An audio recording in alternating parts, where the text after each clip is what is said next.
Reputasi bakteri memang terlanjur jelek. Orang awam lebih mengenal bakteri sebagai biang keladi penyakit diare, TBC alias tuberkulosis atau tifus. Hampir semua ya makhluk hidup itu ada dua sisi ya, ada sisi jahat dan ada sisi baik. Nah begitu juga dengan mikroorganisme, itu juga ada yang jahat, ada yang baik. Dr. Puspita Lisdianti, peneliti mikrobiologi dari Lembaga Ilmu Pengetahuan Indonesia atau LIPI.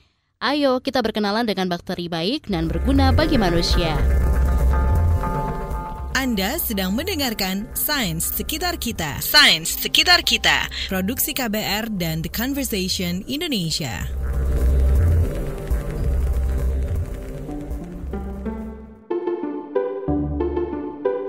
Bakteri, tanpa bantuan mikroskop, jangan harap kamu bisa lihat wujudnya. Kecil-kecil begini, bakteri itu makhluk super kuat karena bisa hidup di kondisi paling ekstrim. Dia juga makhluk yang kompleks. Sebagian bikin manusia sakit, sebagian lainnya justru bikin kita sehat. Mikroba itu tugasnya di dunia ini ya, menurut saya itu adalah menguraikan. Nah di tubuh manusia dia juga menguraikan, misalnya kulit ya, dimakannya dia lendir-lendir dimakan, makanya itu menjadi penyakit. Diuraikan menjadi lebih sederhana, menjadi bentuk gula yang lebih sederhana dan bisa dimakan oleh mikroba yang lain.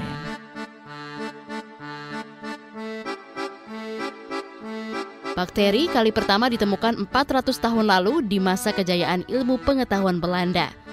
Syahdan, ada seorang saudagar kain yang tergila-gila pada mikroskop, namanya Antoine van Leeuwenhoek. Waktu meneliti air dari sebuah kolam, Antoine melihat ada makhluk hidup sangat kecil bergerak-gerak. Itulah dia bakteri pertama kita. Di tanah air, bakteri diteliti pertama kalinya di Kebun Raya Bogor pada abad ke-19.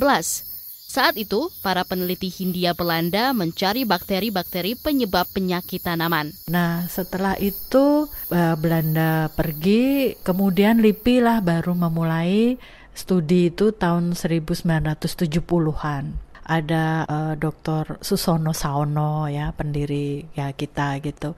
Nah itu studinya juga pertama adalah Rhizobium. Rhizobium adalah bakteri yang bisa menghambat sumber nitrogen di udara. Dia menarik sumber nitrogen dari udara, kemudian dia memberikannya ke tanaman. Jadi sebagai pupuk. Ada yang pernah mencium bau khas saat turun hujan? Kata Dr. Puspita, bau itu berasal dari bakteri yang namanya Actinomycetes.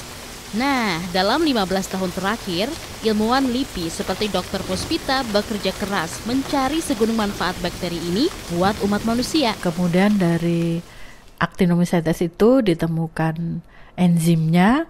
Enzimnya ini diaplikasikan di umbi dahlia. Umbi dahlia itu tidak hanya untuk bunga, tapi juga untuk sumber gula, sumber karbohidrat bagi manusia. Ternyata dia efektif untuk menyerap kalsium. Jadi untuk obat osteoporosis. Actinomycetes juga sekutu baik manusia dalam perang melawan bakteri jahat. Misalnya, bakteri penyebab penyakit infeksi paru-paru bronkitis dan radang selaput otak meningitis. Gara-gara itu, ilmuwan mulai gantikan bahan sintesis dengan bakteri dalam mengembangkan obat.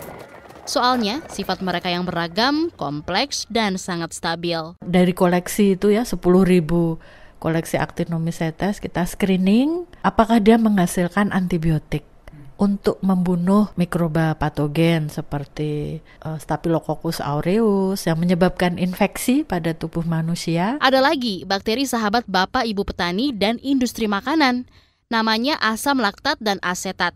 Di Eropa, duet bakteri ini dipakai untuk membuat cuka. Di sini bisa dibuat masker dan minuman Magnus dari fermentasi kelapa nata de coco. Nyam nyam nyam. Buah coklat kan di dalamnya ada biji-biji ya putih gitu kan. Nah itu kita fermentasi dengan ragi, dengan bakteri asam laktat, dengan bakteri asam asetat.